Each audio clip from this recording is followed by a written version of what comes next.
دەوڵەت بە ئەم منتەقە نەگەیشتووە و تا ئەستە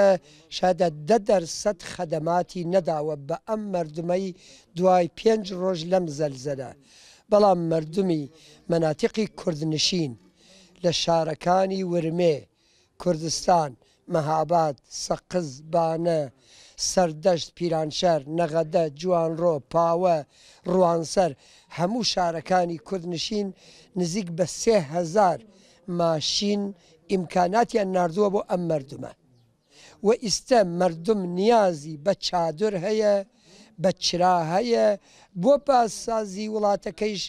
احتیاجی بە پارەی نەقد هەیە. پێش لە هەموو شتێ عەرزی خێراتن مەز لە خزمەتی ئێوە برایانی زۆر بەڕێزی کوردستانی تورکیە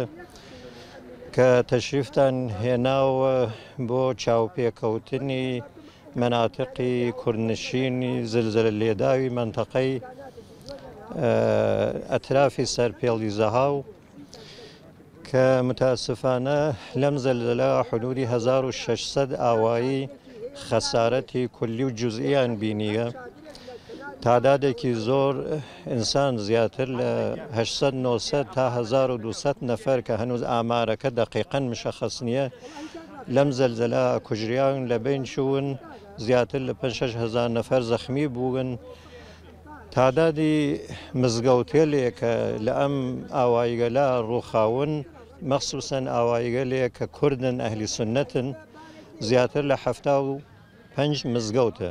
تعدادی مەدارسێکیش کە لەم منتەقە دووچاری خەسارەت بوون ئەسەن قابلی ئیستیفادە نین ئەشێ دووبارە باسازی بکرێن زیاتر لە 75 مەدرسە لە بین چوون. وەزیەت و شرایطەکە وەسە خۆتان بینیتانە فیلمبەرداریتان لێ کردووە. داواکەین لە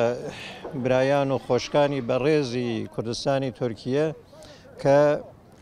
بۆ باسازی ئەم وێرانیگەلە کە لەم منتەقە پێشهاتووە مەخسوسەن مزگەوتەکان کە هەن لە ئەولەویەتە و مەدرسەکان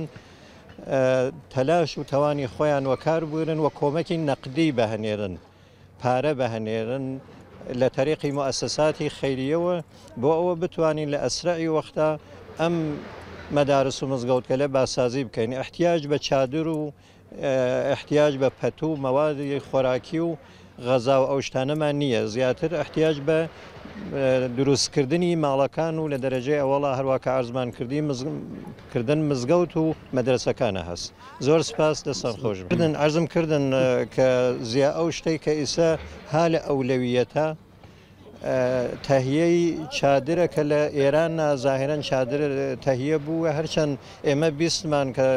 دەوڵەتی تورکیە 4200 چادر 10,000 خێوە و فرەیەکی تر وەسایلی هەناردی ئەمە متەئەسفانە نەگەیەسە دەسی مردم بە هەر دەلیلێ ئێمە ئیتلاعمان نییە بۆچی دەسی مردم نەگەیە. داوامان لە برایان و خۆشکانی کورد و تورک و عەرەب و هەموو کەسانێکی تر سونی و شیعە و عەلەوی و غەیرە عەلەوی داوایان لێ ئەکەین کە بە کۆمەکی برایان و خۆشکانی مسلمانی خۆیان لە منتەقەی سەرپێڵی زەها و لە منتەقەی ئەترافی تازاوای سەلاسا بگەن بە کۆمەکی ماڵی، بە کۆمەکی نەقدی کە ئاسانتر بتوان ئەو وێرانیگەلە کە پێش هاتووە و هەروواکە عەرزم کرد چەند جاری تریش ئەولەویەت مەدرسەکان و مزگەوتەکانە بتوانن دووبارە بیان سازنەوە و مشکڵاتێکە پێش هاتووە کەمتر بێت.